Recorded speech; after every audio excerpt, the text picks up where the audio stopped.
സമാധാനാവസ്ഥ actually ഒരു 2000 കാലഘട്ടത്തിലൊക്കെ നടന്നിട്ടുള്ള ഒരു സ്റ്റോറിയാണ്.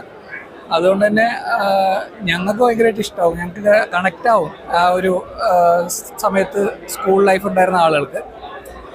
മൊത്തത്തിൽ നല്ലൊരു സിനിമയാണ്.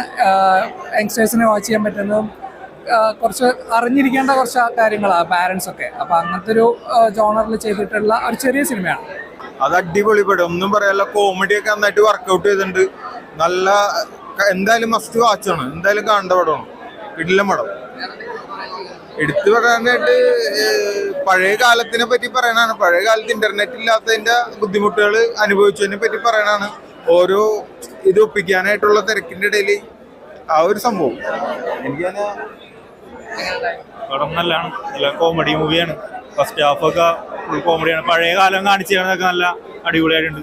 പിന്നെ ആ കാസ്റ്റ് ഒക്കെ അടിപൊളിയാണ്, പിള്ളേരൊക്കെ അടിപൊളിയായിട്ട് ചെയ്തിട്ടുണ്ട്. അഭിനയിച്ചവരാരും ഒരു അഭിനയം പോരാന്നുള്ളതില്ല, എല്ലാവരും പെർഫെക്റ്റ് ആയിട്ട് ചെയ്തിട്ടുണ്ട്. അതേപോലെ കോമഡി ചെയ്യണ പയ്യനൊക്കെ അടിപൊളിയായിട്ട് കോമഡിയൊക്കെ നന്നായിട്ട് വർക്കൗട്ട് ആയിട്ട് എല്ലാവർക്കും കണ്ടിരിക്കാനും ചിരിക്കാനും എല്ലാം ആസ്വദിച്ച് കാണാൻ പറ്റിയൊരു മൂവിയാണ്. ലാസ്റ്റ് ഒരു മെസ്സേജ് പാസ് ചെയ്യുന്നുണ്ട്. കിടിലം പടം, ഒന്നും പറയാനില്ല. ഒരു 2000 കാലഘട്ടം 90s കാലഘട്ടത്തിൽ പിള്ളേരെല്ലാവരും നമ്മളെ ഒരു പഴയ ഒരു കാലത്തിലേക്ക് നമ്മൾ കൊണ്ടുപോകും. എല്ലാവരും വന്ന് കാണാൻ അടിപൊളിയാണ്. യോശേട്ടനും പിള്ളേരെല്ലാവരും